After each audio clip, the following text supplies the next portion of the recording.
more can I say? Top Billin. Top Billin to ya. Always excited when I can pit LSU against Alabama because these teams are always evenly matched in talent. For every superstar Alabama has, I can counter with an LSU player at the same position virtually and usually come out with some good stuff. So none more so than my man Jacob Phillips from Tennessee, 6'4", 230 pounds. You won't find a better looking guy than this cat getting off the bus at the inside linebacker position. I mean, he has everything that you could want. And the same exact thing could be said about my man, the machine, that is one Dylan Moses. Now, everybody's known about Moses for like the past 7 or 8 years, ever since he was in middle school or something like that, as he's been a fixture in the football scene like you wouldn't believe, man. Dylan Moses is the absolute truth. Jacob Phillips is the absolute truth. And I think this 2019 season will show both to be worthy of being very high selections in the NFL draft. Jacob Phillips had an incredible year, although he was overshadowed by Devin White, top 5 NFL draft pick, perhaps future Hall of Famer. He's got that good a skill set. And Jacob Phillips showed himself to be right along with this guy. He had 87 tackles, 5.5 for loss, a sack and an interception, a pick six actually that he took back to the crib, 3 passes deflected. My man Dylan Moses had 86 tackles, 10 for loss, 3.5 sacks, and he forced a fumble. Both these guys are the absolute truth. Now, me, I've known about these guys for a while. When I worked at Rivals, you can see my footage right here. I was heavily fixated on these guys. And I didn't really know about Phillips coming into the event. Obviously, I knew about Moses, being as though I cover LSU and Alabama for various websites as a sports writer. But, man, I quickly got to know Jacob Phillips as I saw that frame right away and saw my man Dylan Moses, and they battled. And my man Phillips actually became the MVP. In full disclosure, because I'm a man about mine, Dylan Moses was on my podcast. I've interviewed him multiple times, and he's just a great kid, and I like him a lot. But I think the world of Jacob Phillips, and I think this bad boy will be a great face-off. So let's get it.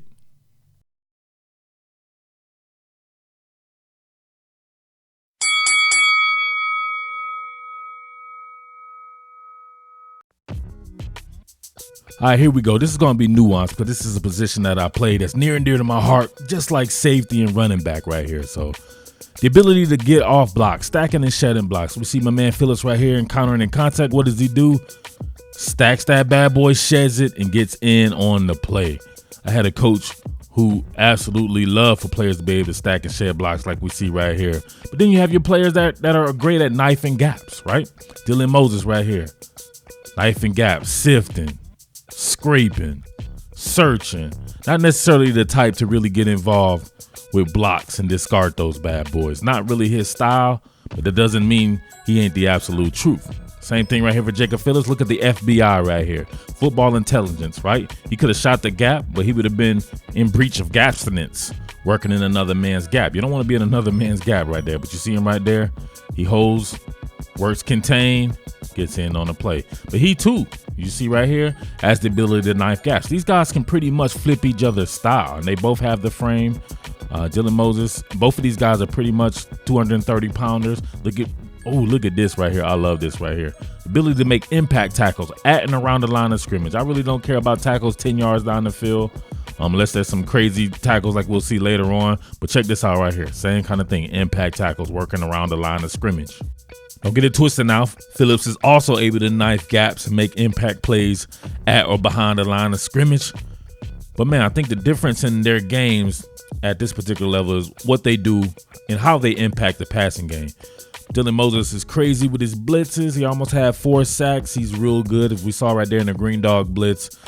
But he needs improvement in his man coverage skills right here, or maybe just his skills in general. Although I've seen him work pretty good in shallow zone, but you see him right here getting took to school by Aris Williams of Mississippi State. And then Isaac Nada, who's not the most fastest tight end you'll ever see, but pretty savvy though. He's able to get a step on Moses, who was a freak athlete. And once again, he was taken to school.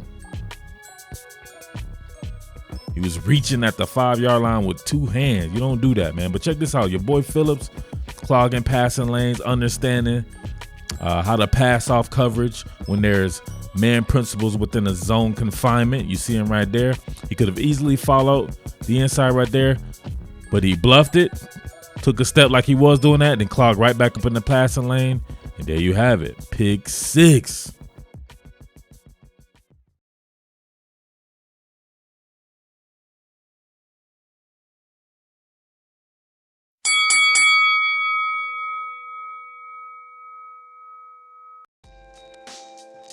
All right, Jacob Phillips is a damn good athlete, but I'm not going to pretend he's in Dylan Moses' category because Moses is an absolute freak. Now, Clemson fans got mad about this in the ETN versus DeAndre Swift face-off there with Dylan Moses running down Travis Etienne in this particular game, and they were quite irate and had a bucket full of excuses. Here's the top 5. Oh, well, he severely broke his ankle in 3 places in the third quarter, Murph. What the hell was he still doing playing then, if that's the case? He went out of bounds to keep the clock running. Whatever. He was taking it easy, man, because the game was in control. Why play hard when the game is in hand?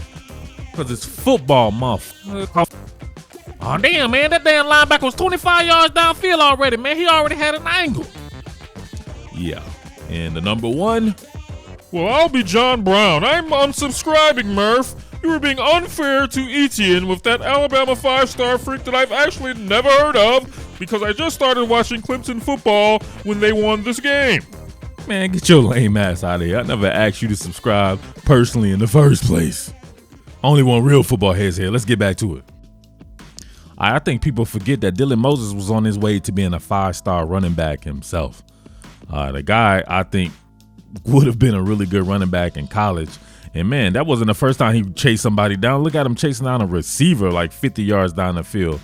The guy was clocked at a 4.46 at Alabama spring workouts in 2017, man. Look at his spark score.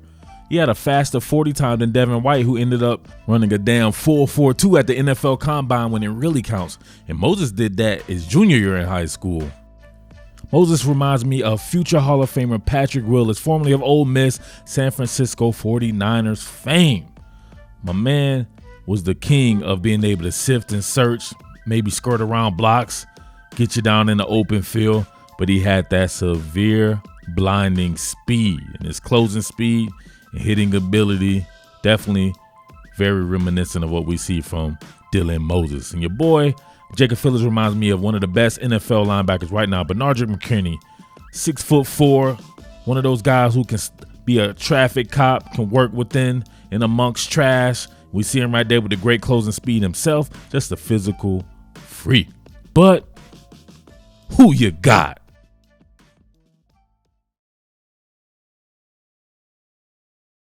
What more can I say? Top Billin.